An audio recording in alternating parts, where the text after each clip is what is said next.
Good morning. Welcome to the Celtic Way Morning Briefing Live. I'm Tony Haggerty, at Haggerty10 on the Twitter handle, guys. It's Thursday, April the 27th, and you'll know that because it's draw day, Sean. But there you go. I'm joined today by Sean Martin, at Sean Martin TCW on the Twitter handle. Good morning, Sean.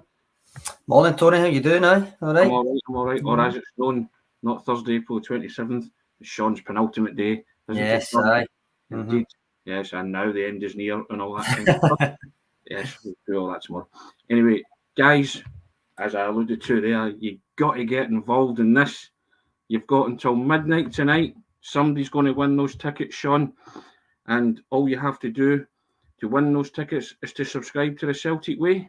And it'll cost you £4 for 4 months for the chance to win these 2 tickets. Celtic Rangers Scottish Cup semi-final at Hampden on Sunday. Hit that button. www.celticway.co.uk/subscribe. That's www.celticway.co.uk/subscribe. Costs you £4 for 4 months of unlimited access to everything that's written on the website.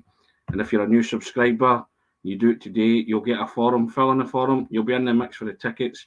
And if you're an existing subscriber, you should have already had a forum in your email inbox. Send it back, and you'll also be in with a shout of going to Hampden on Sunday. Hit the button, guys. www.celticway.co.uk/subscribe. Last chance. It ends midnight tonight. The draw will be tomorrow. The person will be informed, and I might even have to give them to you by person, Sean, like we did the last time we were at Hampden. So for the Scottish Cup. And that's the real prize, Tony. The League Cup final. Yes, indeed. Now, and we also say thank you to our sponsors, SENECA. You all know by now the Celtic Way Morning Briefing is now sponsored by SENECA Medical Group. SENECA are the #1 hair transplant company in Europe, and they offer innovative hair restoration treatments. You can all find out more about SENECA via the links in the description of this video. Now, Sean, on the website today, we had a debut piece from young Ryan McGinley, didn't we? About the return to Hampden and where legends and heroes are made. And if Celtic can win this game against Rangers at Hampden, they've got a shot at glory, as they say. So Ryan's kind of delved into that, hasn't he? He has, yeah. That was the newsletter last night. So if you subscribe to the newsletter, which is free, you'll have read this in the emails last night. But it's on the site today. Put the link in the comments. Good first effort, isn't it, Tony? Yes, it's excellent. I encourage people to read that. Yeah, young Ryan did very well on the briefing as well. Got into the swing of things very early doors, didn't he? Yeah. He's stall out and all that. He looks like he'll be a wonderful addition to the squad, as they say, Sean, and all of that. And there's also a piece on the website by Stuart Ross, and Stuart Ross, Inimitable Style. Morning, Stuart. Sean's put up there the links in the comments on Tomoki Iwata starting against Rangers on Sunday. Sean makes a good case for Tomoki Iwata starting that game, doesn't he?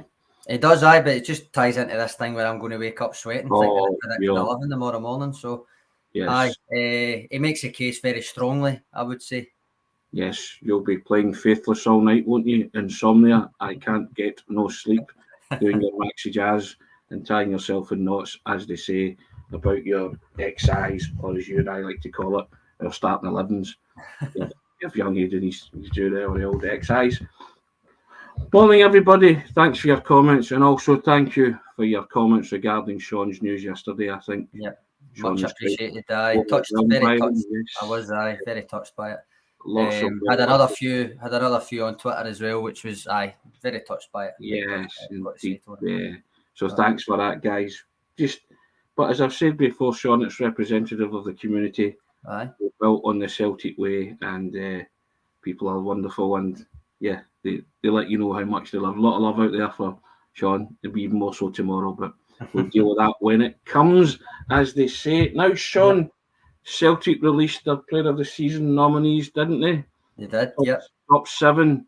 We are now going to argue like cat and dog, Tom and Jerry, and everybody in the comment section is going to argue too about the 7, and we're going to do it in reverse order. Yep. We're going to do it in reverse order. First of all, this is just the list. This isn't the order that we've put them in. This is just the 7.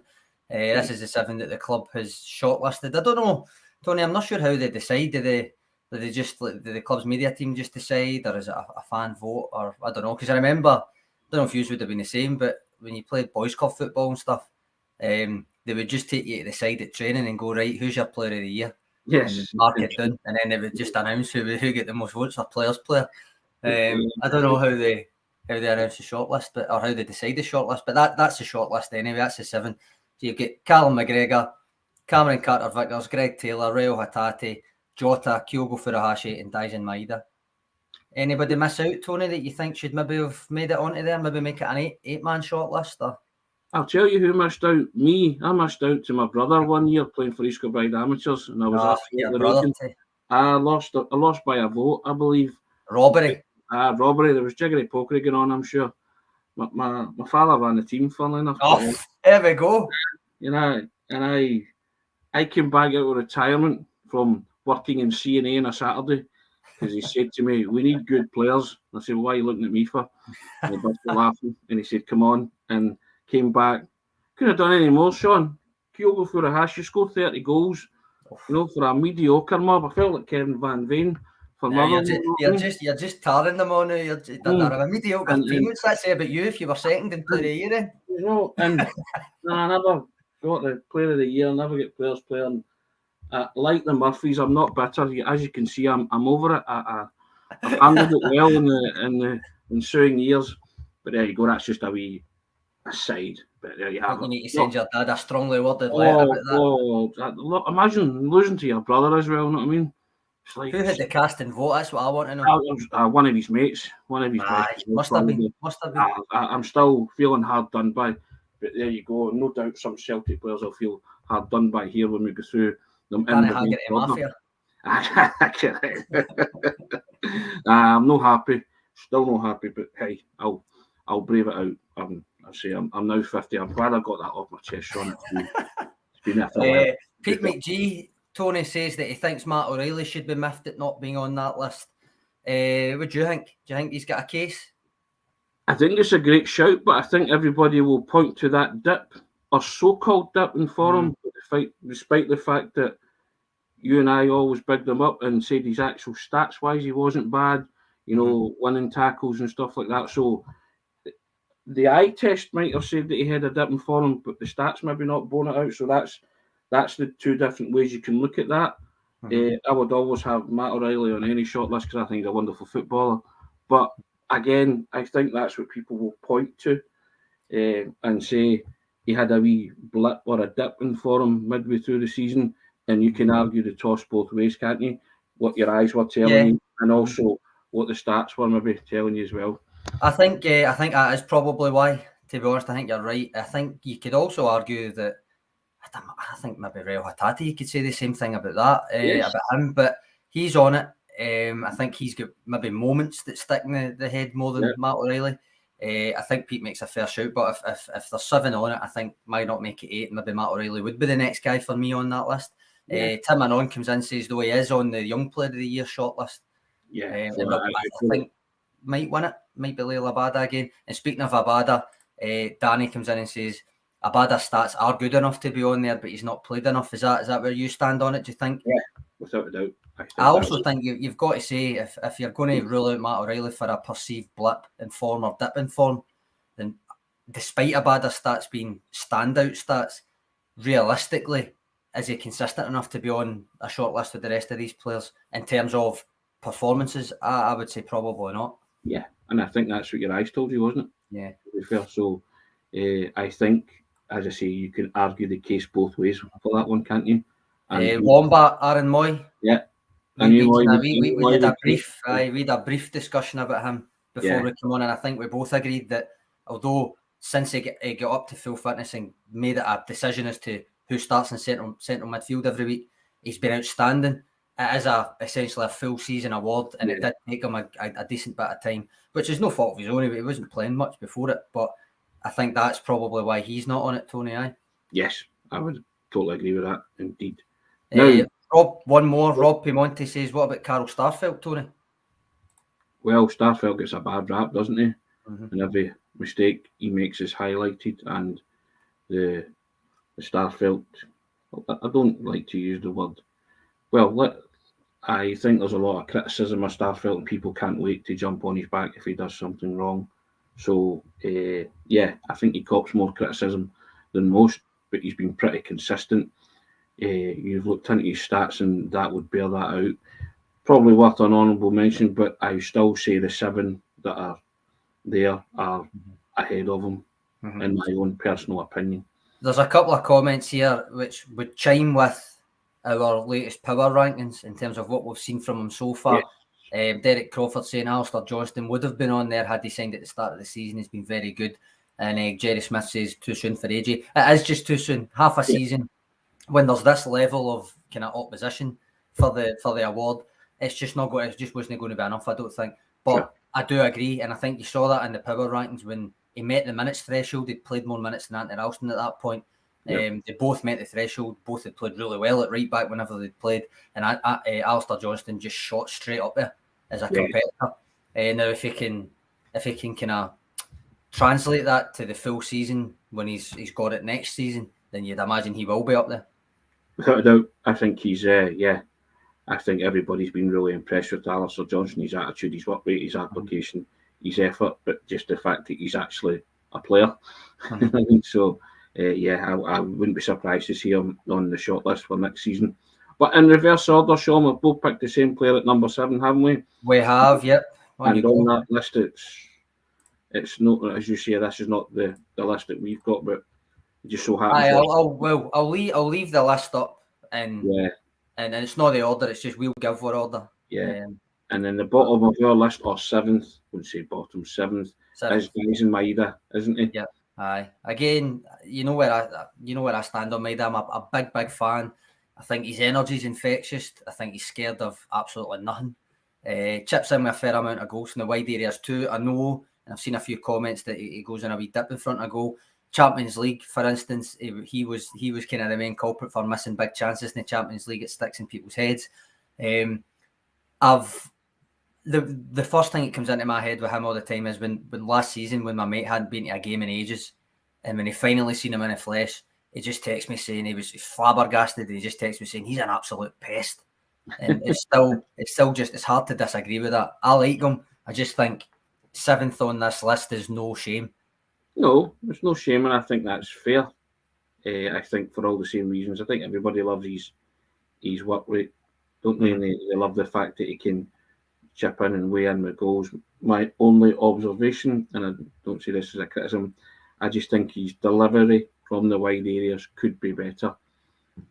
Sometimes he overshoots the runway, doesn't he? A lot of the time he overshoots the runway, and just a wee bit more composure when he gets into that situation, looking up with his head up, because he plays a lot with the head down, and understand that just from watching him. But I can't fault Dyson Maeda, what he's brought to the team this season. And I think when he's in the team, you like when he's in the team, because you know he's going to give his all. And he's no slouch in the goals department. He's chipped man. I made reference to the goal he scored at Easter Road, the belter, the top corner, and the way he took the goal at Ibrox as well. And he obviously scored the 100th goal of the season with the header at Kilmarnock, textbook heading across the goalkeeper. So, and he also won your Carter Jars from one of your pals. Yes, he did. Big up to Max Start says he'd probably agree with us that Maeda's at 7th in that list, but like as he says, it just shows how many top class players Celtic have rather than any sort of flight on Dyson Maeda. But number 6, Tony, and I'm going to say we agree on this, but I'm agreeing through tears in my eyes. We've both got Greg Taylor 6th, correct? Yes, we have got Greg Taylor 6th. What more can we say about Greg Taylor that we've not said over the course of the season? Wonderful player, just took to that inverted fullback role like a duck to water. That pass inside the fullback, he's got it down to a fine art, perfection. Would love a bit of symmetry with Tynecastle. I'd love him to score the winner that clinched the league. I'm sure you would too. What a redemption arc that would be, wouldn't it? For in the eyes of those who didn't already appreciate him, unlike my good self. But yes, so I just think you can't speak highly enough of Taylor, and to be sixth on that list again is no slight on his ability. It's just the guys above him have produced some exceptional stuff this season, in my opinion, at times. That's a role model of consistency, though, and I think Greg Taylor should be mightily proud of the way he's turned his Celtic career around, and he is an automatic pick and to make any Player of the Year shortlist for a position that most people don't find, and I use the word sexy, and it's kind of, in its kind of normal sense, it's like left back type thing, So, big up Greg Taylor. Well done to him. Andrew Galea saying both Maida and Taylor are vital to the way Celtic play. Totally agree. And you all know, if you've been listening for however long, I would like to have him higher. But I really do think it's just it's absolutely the fact that this season, of all seasons, there's, and I've said this plenty of times, there's 5, 6, 7, 8 Celtic players that could make the case for having a Player of the Season kind of campaign. I would like to have him higher, but I do think that even for me it would have been difficult to really make the case as good as I think he's been. You know where I stand on him. I already thought he was a lot better than he got credit for before Ange Postecoglou arrived, but obviously since Ange got his hands on him, he's just absolutely thrived. Tony, you mentioned he's inverting, he's passing, he's got energy as well. I called him a Duracell bunny. We can't really call him that because Dyson Maida's taken that off him. And I've somewhat controversially said it before, as you know, Tony, but he's one of the leaders of that team. You can see it, especially if you're at a game, you can see what he brings to it in that sense. Yeah. He's obviously a personality in the changing room. And I'm still convinced, and this is somewhat controversial, but I'm still convinced he'll wear the armband at some point, even if it's just briefly, even if it's Callum McGregor going off injured and Cameron Carter-Vickers isn't on or something. We'll watch this space. We'll win that one. Love you, Greg Taylor. Think of me when it happens. Yes, indeed. Now, where are we? Number 5, Sean? Number 5, yep. Did we agree on number 5? I think we did. We did, and I think other people might disagree with this, Tony, because I was surprised that we agreed on it. Fine. Yeah, surprised we agreed on it. We've both got Real Hatate at 5th. Hatate, we did. First. Yep. Do you want to go first? You want to go first, or will I go first? What you alluded to earlier, you said he's had moments of brilliance, hasn't he? And I think everybody can pick out those moments, but he has been he's been an excellent player for Celtic. To be fair, I just have other reasons for having guys above him, but that's just Player of the Year is going to be Hatate until recently, but now in his opinion, Kyogo's shading at Pete McGee. Again, goals win games, Sean. They get the limelight, don't they? Yeah. Guys that score goals, goal scorers. And I'm always attracted to goal scorers, but I will tell you now, my goal scorer is not my player of the year. You spoiler alert. No. But there we go. So, no, I don't think anybody can argue with Hatate this season. He's been sensational, and if he does win the Player of the Year, then I won't be too upset about that. So Andrew Galea saying that Hatate's been more important than that. He's in the top 3. Well, yeah, I have reasons for my top 3. That's the thing. I think he will be in most people's top 3. Yeah. And again, there's such a plethora of consistent talent here that you're almost just picking. No matter who you pick, it's going to be a solid choice. But obviously, equally, whoever you pick, somebody's going to disagree with. But this is just opinion. This is not. Yeah, definitive. It's not like the power rankings where it's almost a gauge of what we've seen all season. This is literally just our opinion this time. So free to fire shots all over them. But for Hatate, I mean, he's dynamic. He's capable of the sublime. I think he's taken his physical levels to another stage this season. Postecoglou goes on about the attitude that he's got, and I still think he's got more to add. I still think he can go to another level. Yeah, I think so too. In fact, there's the 3 or 4 players, or maybe all 7 of those players that can go to another level as well, Sean. That's how confident I am in all of them. So I think the top 7, and if push came to shove, then I would include Mattarelli in that. They've got another level to go to. So So as I say, we both had Real Hatate in 5th place. So as you see, it's all subjective, isn't it? So you can have your own thoughts on that matter. But Yeah, he's had an excellent season. The next slot, I think, is it the last one we agree on before we finally disagree? I think this is the one we disagree on, isn't it? Is it? No. Fourth, I think we've both got Jota. Is that right? Jota, fourth, yes. Jota, again, I could easily make a case for any of these players to be top three, but I don't think I've seen a couple of comments saying Jota's not been that consistent. I think he's been very consistent. I think he's. I mean, I'll say this, right? I had a conversation about him yesterday, Tony, but it was in relation to somebody brought up Ryan Kent, right? And it was in relation to Ryan Kent. The thrust of my part in this conversation won't surprise you because I've said it on here enough. But see, when you play for a team like Celtic or Rangers, who are so ball dominant, attack so much, and you get so many chances so often, for me, you have no excuse as a technical player to not have plenty of goals and assists. And in that respect, and I've said it on here before, Jota has come into Scottish football and genuinely showed Ryan Kent how it's done in that sense, right? He's very much put him to shame. He's a walking double-double for goals and assists. And I will maintain that he still puts in a belter of a shift off the ball as well. So I don't really get anybody saying he's not been consistent because I think he has been. That said, he's not my top three, but I still think he's had an outstanding season, Tony. He's just outside the top three, isn't he? Because the top three are pretty special when you look at them. So, no, I couldn't agree more. Who would you rather have in your team, Jota or Ryan Kent? Listen, it's a no-brainer. I think anybody with no blinkers on will even if it's whether it's on eye test, whether it's on actual stats, whether it's on age being in his favour, whether it's on attitude and work rate, it's Jota. It is Jota. Jota's got literally every box ticked. Over Ryan Kent, it's not even a debate. Yeah, morning, Stephen. I have to agree with this too. Time and time again, Jota looks to be having a stinker, then he scores an assist and inspires his teammates. And that's the thing with people who you believe, Jota gets a downer because people cast him in that role as a luxury player.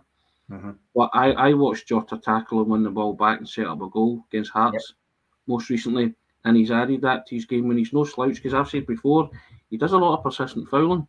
He does wingers fouls galore. Because he's such a ball player and a talent, he kind of gets away with it because I think referees say that's not in his makeup, it's not his game. He does a lot of niggly stuff, which shows that he does track back and he does the hard yards, and he is. And plus, when, as Steve says, once he produces an assist or a goal, I mean, his goal against Rangers, the clip goal in the 4-0 game, and the Jimmy Johnson style salute, for moments alone like that, that's why these players are in your team. That's why they contribute, and that was a sublime finish. Great pass from O'Reilly, but that's what Jota brings. And yep, people can argue that they're luxury players and they're wingers and they're inconsistent, yada yada, but not for me. I agree. I think Jota's about as consistent as you can get for a winner. And I do agree with Blind Asabat that he's aggressive in taking players on, and he keeps it that part as well. We're obviously talking about his persistence when he's got to track back and different things which he does put in. But Blind Asabat's point is a point well made, because he doesn't get down, he doesn't get disheartened that maybe a trick not coming off or not beating his man or not getting the right cross in. He will just get the ball and go again and try it, which is part of the battle that Postecoglou wants them to take in. So without a doubt, Gordon Coney comes in, says he'd rather have that Kent than Ryan Kent, and I'll just say any likeness is merely coincidental with that one. I have a Superman logo on my keys, which was given to me because I used to wear black glasses like this, and people told me I looked like Superman. So there you go. But hey, one of those things that all self-deprecatory, Sean, you can't beat it. So there you have it. I like this from before we move on from Jota. Loopy33 says Jota is more consistent than Hatate, but they reckon Hatate's best is better. Now, whether you agree or disagree with that, because I think arguably Jota is the most talented player in Scottish football, but it's a great point, because see when you come to a player of the season type discussion, and you're not basing it on stats and you're not basing it, because this is just our opinion, you kind of need to strike a balance, I think, and it's certainly the way I look at it, between moments that made a difference, moments that stick out, and actually being consistent enough across the whole season to kind of make it stick that you are the standout player of that season, didn't you? Yes, correct. I agree with that, and I know where he's coming from on that, and I think it's a fair comment be made by YPOTY. I know exactly what he's saying. Pete McGee coming in saying, "Dream on, Tony." No, I never said I looked like Superman. I was given the keyring because, as I say, it's almost so. Everybody else tells you look like Superman. Correct, yes, not me. I've been called many things. That's just one of them. You know that kind of Steve Martin, Roxanne, the dartboard. Was it 20 for the nose? Cyrano, I've got hundreds of names. But there you have it.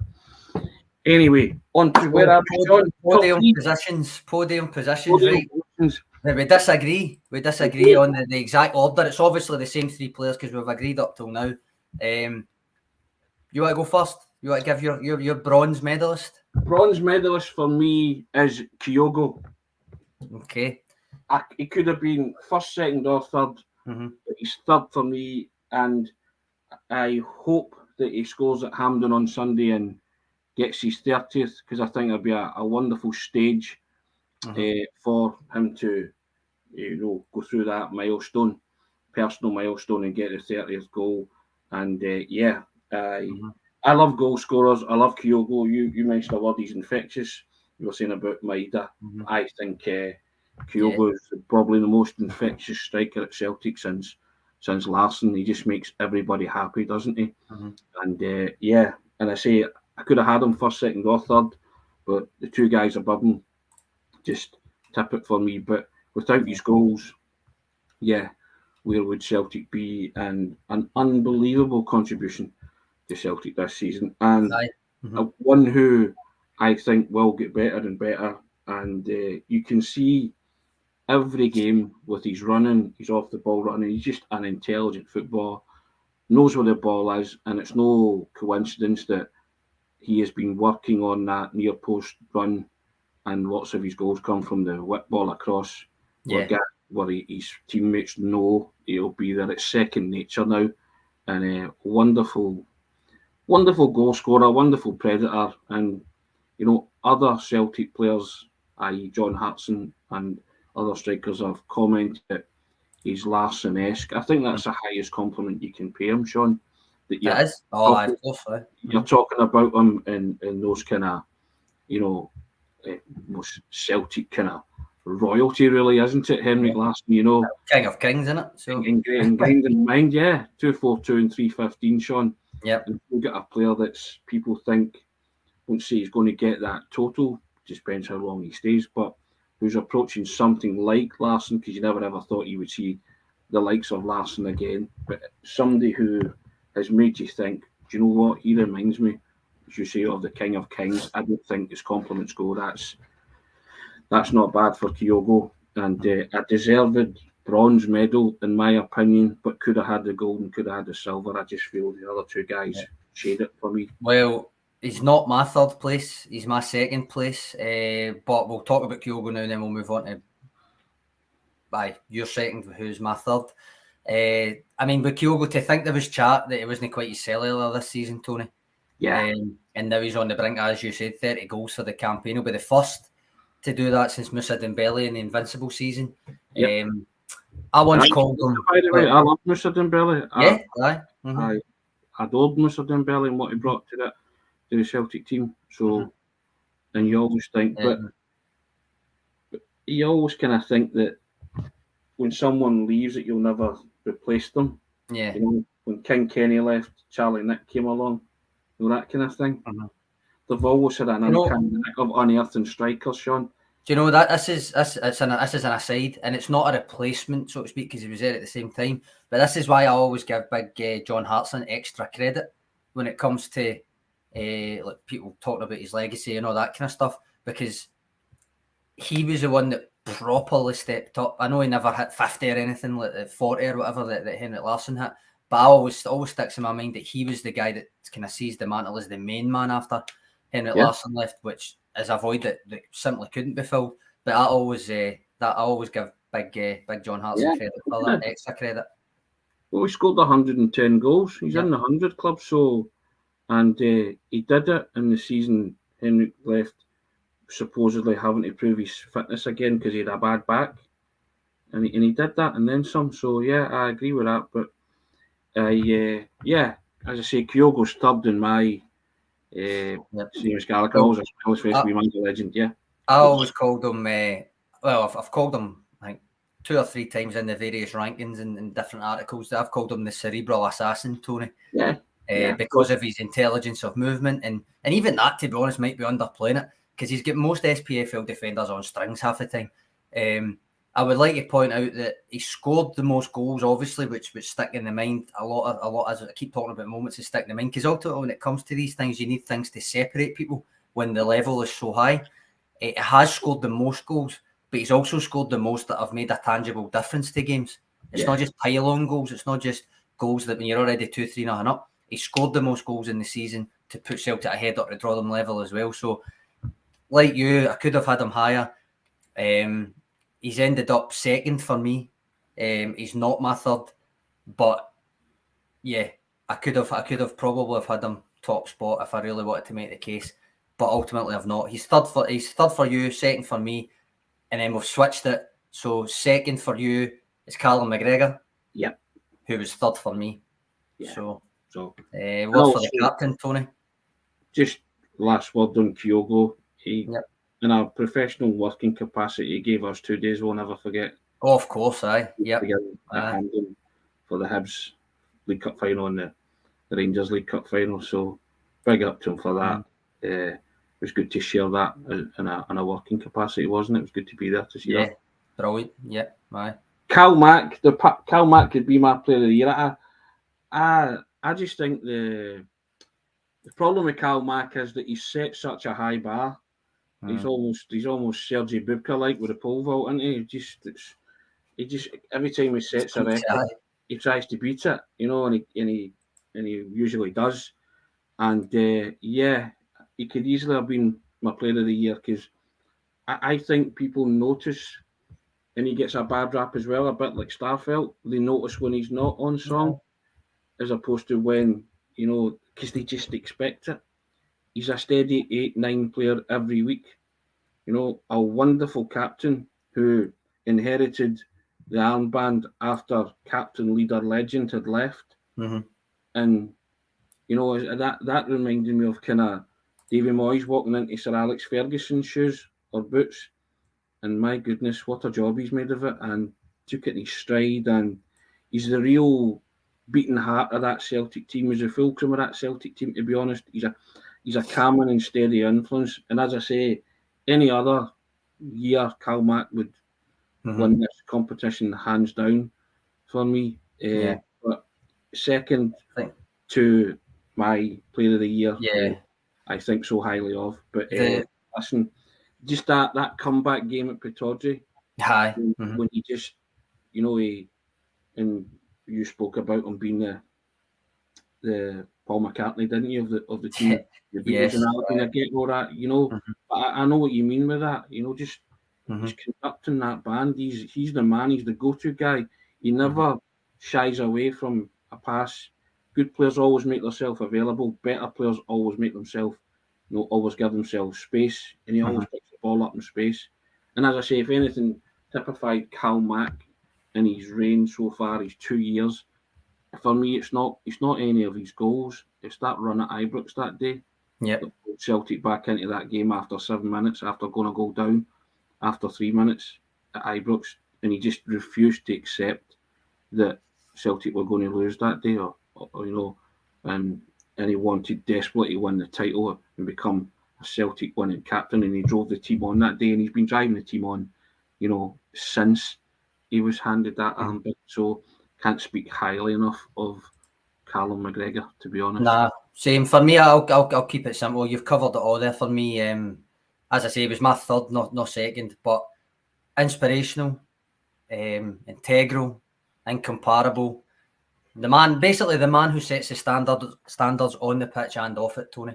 Yeah. I said I'll keep it simple, so we can move on to the gold medalist, who seems to be the gold medalist in everything we do. Because we agreed on that, and I think, to your credit, you say it all the time, it actually probably means a wee bit more coming for you, because you do prioritise the attacking players, the flair players, the goal scorers so much. So it just shows you how noticeably impactful this guy's got to be to actually usurp all of that Yeah. And even put Celtic at the top of your list as well as mine. And it's obviously Cameron Carter-Vickers, who is just irreplaceable. I mean, I used 3 eyes to describe Callum McGregor. I'm going to use another one for Carter-Vickers. Irreplaceable, Tony. He makes the whole defence better when he plays. He solved a problem position last season. And if anything, he's got even better in this one, hasn't he? Oh, tremendous. Again, in my years of watching Celtic, only 2 defenders have really been class acts to me. And I mean class acts. One was Paul Elliott and the other one was Mark Reaper. And I now think that Cameron Carter-Vickers has surpassed them in my own personal opinion as being my favourite ever defender that I've seen at the football club. I'm 50, so that's a long time of watching Celtic. But I just think he oozes class, and I love him. You know, and you take him out of that team, my goodness, what a hole you've got in your defence, and he does it. And it's effortless, and it's a guy that was kind of born to play for this Celtic football team under this manager. Clearly knew what he could bring, and I think he just exudes confidence to the rest of the team. You know, scored a wonderful winner at Ibrox, was made captain when Cal Mack was out the team. Massive compliment, that. Yeah, and the manager said he's a different kind of captain. It wasn't for the fact that he was a screamer and a shouter, but I think he was just calmness personified. And he was a great organiser and a brilliant leader in his own way. And you notice when he's not in the team because exactly. You know, Plunge McNugget said, I agree, Tony, but feed the bears up there. Well, I don't know. I always seen Roy as a kind of midfielder type, you know, defensive midfielder. And I love Roy for different reasons, but you know, I'm just talking about central defenders. You know, Elliott and Reaper, and I didn't think anyone would be able to displace Mark Reaper in my thought process. I thought Reaper was class, but Cameron Carter-Vickers, Player of the Year, all day, twice on a Sunday, just first name on my team sheet, Sean. Yeah. And he's another one who will easily step up to a level. Well, now that you say that, Tony, now that you say that, part of the reason that I've got him as number one is, see, when you're so dominant domestically and there's so many players that are clearly, basically, especially this season of all seasons, when you've got a player of the season shortlist, and I'm even including Kevin Van Veen, who has had a brilliant season, and Duke up at Aberdeen has had a brilliant season, but realistically, maybe up to the best 8, 9, even maybe 10 players in Scottish football are Celtic players. So the way I was kind of thinking on it as well is, well, who was able to translate it to the Champions League level? I know Celtic, it wasn't a successful campaign in terms of qualifying from the group or even winning matches, but who was able to translate it? And Cameron Carter-Vickers, remember, I done it. It was actually, I can't remember if it was Michael Ross, somebody on the briefing, remember, asked me to do the power rankings, but just separate out the Champions League games. And Cameron Carter-Vickers was top of that as well. Do you know what I mean? So even in that sense, and I know that is just an eye test, but even in that sense, he stands alone for me. So he also stands alone for the fact that the manager says they've got the hardest job, him and Starfelt, or him and somebody got the hardest job every week, because they're picking somebody up, and the levels of concentration you need, and also the level of concentration, even domestically, to not lose a game when he's partnered with Carol Starfelt. Says a lot for Starfelt too. I think that's phenomenal.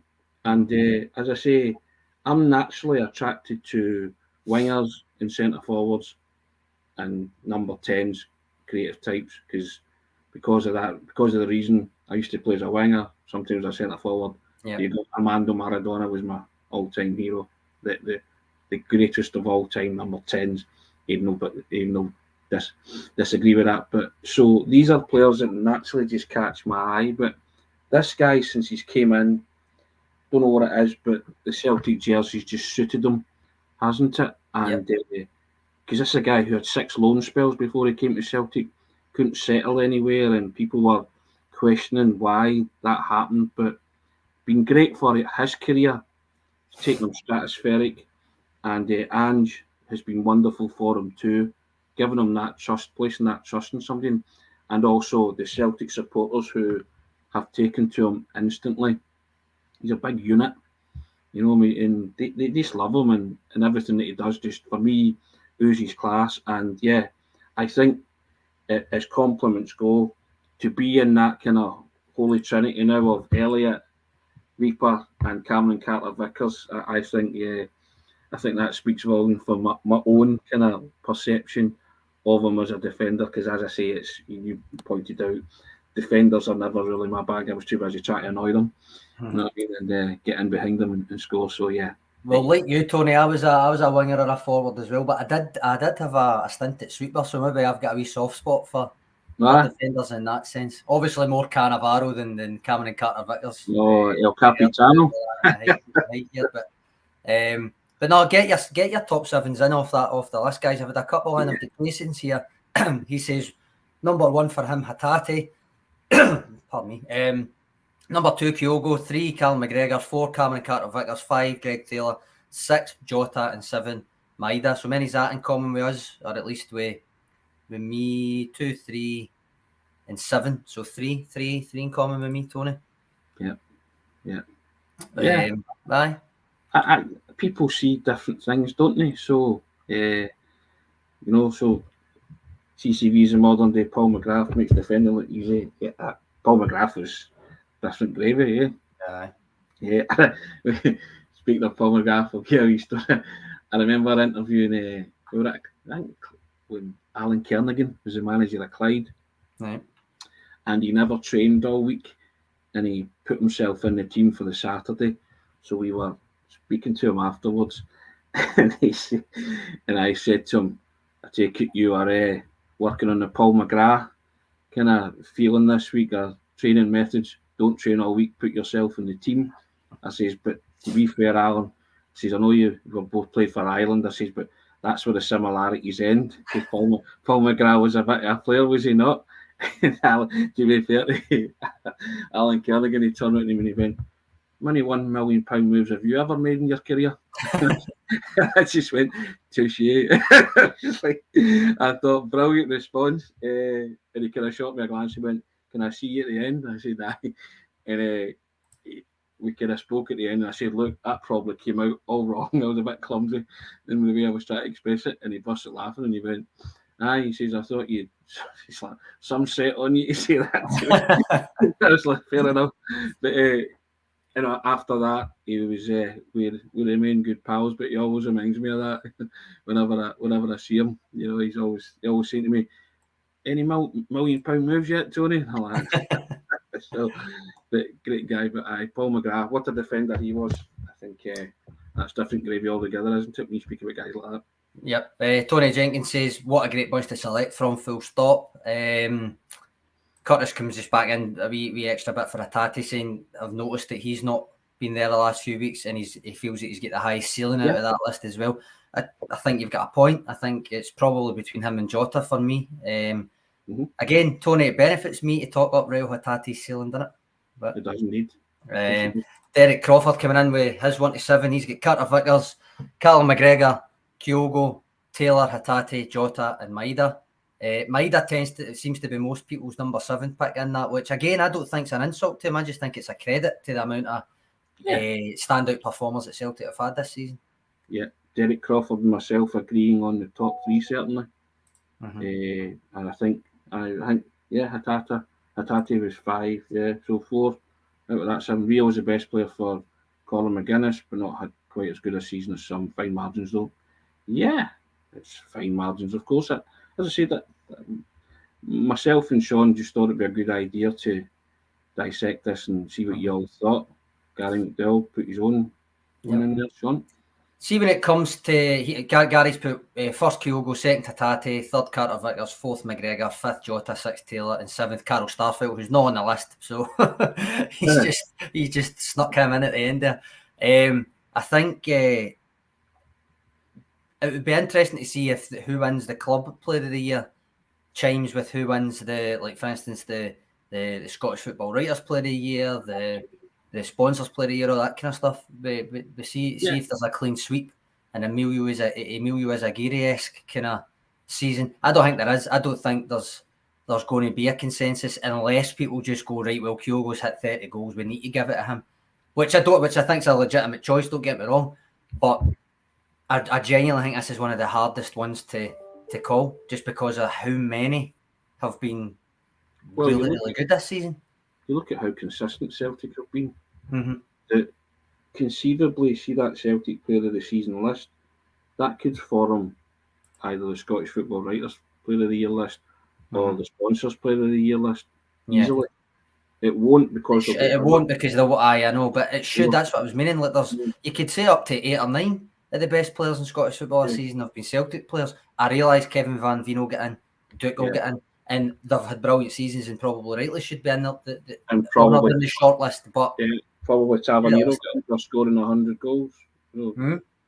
Tavernier probably get in for milestone of scoring 100 goals, but that's the thought process behind it. Unless it's in the one season, don't see the relevance. But I do agree, probably will get in it. So it's but it's always a good talker. I love these kind of things because they create they stimulate great debate, and everybody's different, isn't it? Everybody sees different things, and we've argued before, Sean. There's no right or wrong in terms of your opinion, but it's that diverse range of opinion that makes it all so interesting, and people seeing different things. The easiest thing for us would be to sat there and say, right, pick the same 7. But don't get me wrong, we almost did pick the same 7, but that was not by design. That was not by design. We went away and picked 7 and then come back and just. It shows you that we're seeing what we are seeing is maybe similar. Yeah. Think about things in a similar way. That's not. But it's not to say we're right. Lots of people have come in and said Hatate's are Player of the Year. So that I mean, and you're saying great. That's fine. There are other categories. There are other categories, but we were wanting to concentrate on the men's first team Player of the Year just because we thought, and rightly thought, it was going to take a wee while to go through them. But sending shots in goal of the season, Liam Scales versus Rangers. Steve McGrory rightly pointing out that young Player of the Year, Matt O'Reilly's one of the nominees. Steve says it's Matt O'Reilly for him. It started off the season brilliantly, and a brilliant point that I did mean to mention earlier on and forgot in our spiel about Matt O'Reilly, that he covered Callum McGregor ably when Callum McGregor was out. Post World Cup, he hit a wee dip. Aaron Moy came to the fore, and then Steve sums it up by saying recently he's been sharper again. Most assists in the league, and obviously by getting most assists in the Celtic squad this season, he's keeping my wee early pre-season tip going, Tony, that he would be the most assists. No, I agree with Steve that. See, speaking of assists alone, he's won for Jota in the 4-0 game. Yeah, I don't think you'll see a better pass all season. Speaking of which, is that your goal of the season? No, maybe. It's up there in terms of the opposition and the flair and the kind of general wonderfulness of it. And the after the celebration and stuff. So it ticks a lot of boxes because I think it'd be a most popular goal. But I don't know. A goal of the season's a difficult one because there's so many to choose from, isn't there? Sorry, I'm laughing because I just clocked this comment from Robert Gibson. Obviously, must be sponsored by our friends. The new award is the SENECA Head of the Year award, goes to Jota. What a main he's got! What a main! I like that one. But no, by the way, the other nominees for Young Player of the Year, Tony, alongside Matt O'Reilly, are Liel Abada, Alexandro Bernabe, and Sead Haksabanovic. I think statistically you could make a case for Liel Abada, but I would be giving it to Matt O'Reilly, and I think maybe next season he might not qualify for it. But Haksabanovic, if he gets a run of games, might have been in the running. But I think Matt O'Reilly. I'm with Steve. Well, Matt O'Reilly for me of that short league, yeah, definitely Matt O'Reilly for me. Yep. One last one. Plunge McNugget coming in. His list: 1, Kyogo; 2nd, Hatate; 3rd, Carter-Vickers; 4th, Callum McGregor; 5th, Taylor; 6th, Jota; and 7th, Dyson Maeda. All about opinions, Tony. I've enjoyed this one, I've got to say. Listen, when you've got a real thread to hang it on, you can wax lyrical all day about the Celtic players, particularly this team as well, because there's so many to choose from. And when it comes to goal of the season, there'll be so many to choose from as well, won't there? So it's, and again, you forget different types of goals that were scored until somebody, reminds you. It reminded you of Dyson Maeda's finish at Ibrox in the 2 game, which was so underrated. Goals like that, but you just kind of forget because you immediately think of games that Celtic won. They've lost many domestically this season, so that's obviously in the forefront of your mind. But stuff like that. But No, I've enjoyed this today. It's been excellent. Just before we go, there's a few ones for the Women's Player of the Year as well. Edward says he voted for Pamela Taliona. A few said about Jacinta, but she's not actually on the shortlist. The shortlist is Caitlin Hayes, Pamela Taliona, Natalie Ross, and Amy Gallagher. So Jacinta didn't actually make a list, but I've seen a good few people saying that's who they would have voted. But, fair enough. Yeah. Well, that's over a half of football, Sean. Approaching. Yeah. Going on towards ticking up towards the hour mark, but that was very enjoyable. I love it when everybody gets involved as well, and it's amicable, Sean. No arguments and stuff like that. It's but we give our opinion. We respect all your opinions as well. We always have. I make a point of saying this. We started this in light of the fact it'll be our last day tomorrow, Sean, but we kind of started this not knowing where it was going to go, didn't we? Aye. I kind of started it from scratch, and we were aware we were competing against other podcasts out there, and I always thought that that's a personal choice and a personal preference, but we didn't know what to expect. And the two of us were thrown together, having never ever met, right? And to be fair, we've only ever been in each other's company, I'd say. Handful of times, maybe, something like that. Celtic won 2 trophies in that handful of times. Yes, exactly. They were the best times. Scottish Cup semi-final being the worst of times last season, but there you go. But no, we appreciate the fact that you guys come on every day at 10 o'clock and make it part of your daily routine, because that's all we could have hoped for, Sean, when we started this off, wasn't it? That is right, and I've got to say, neither of us are particularly comfortable on video as a natural kind of thing, but you'd been doing it for a wee while. I hadn't really been doing it, and I never liked it when I was in uni, and I went to all lengths to avoid it. But thanks basically to all of yous, I've actually became quite comfortable with it, and I've actually started to thoroughly enjoy it. And we both you're a massive part of that, Tony, but the guys commenting and the kind of the culture that comes through in the comments, for the most part, has been brilliant.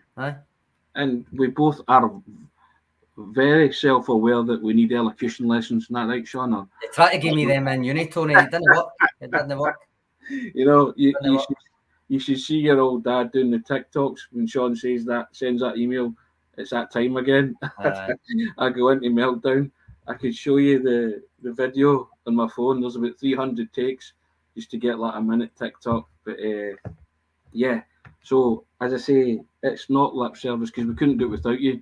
Wouldn't want to speak into a vacuum, would we? No, we would not. We feared... Even if the response is, we come on at 10 o'clock each day, but do you and Sean, Tony, Pete? I love Pete McGee for that.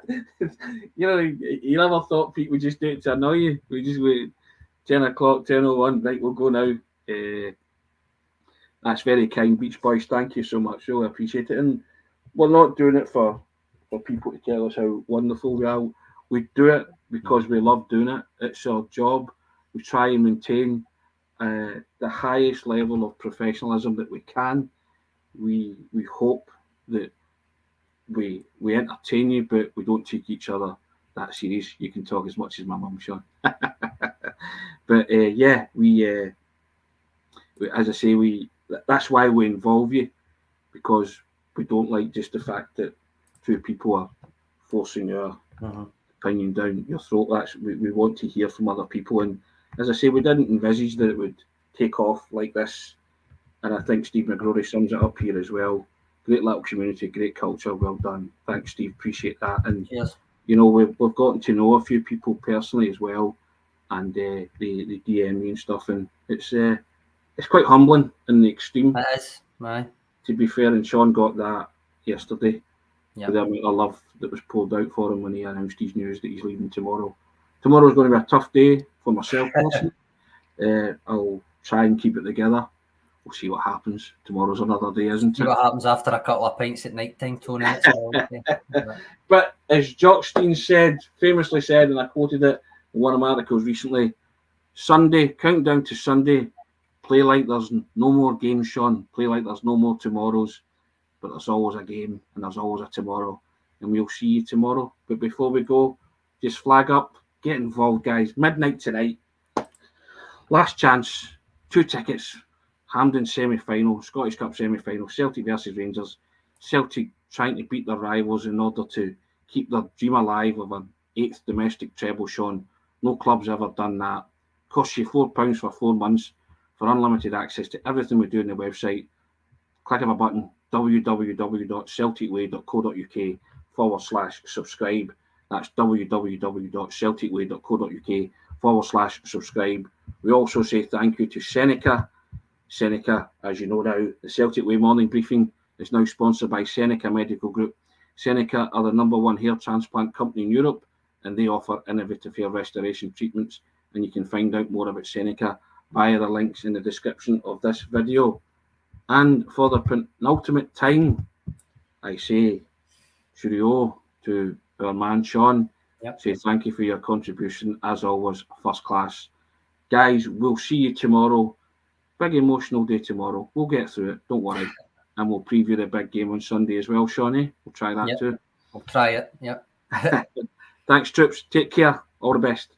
Cheers, Tony. Cheers, guys.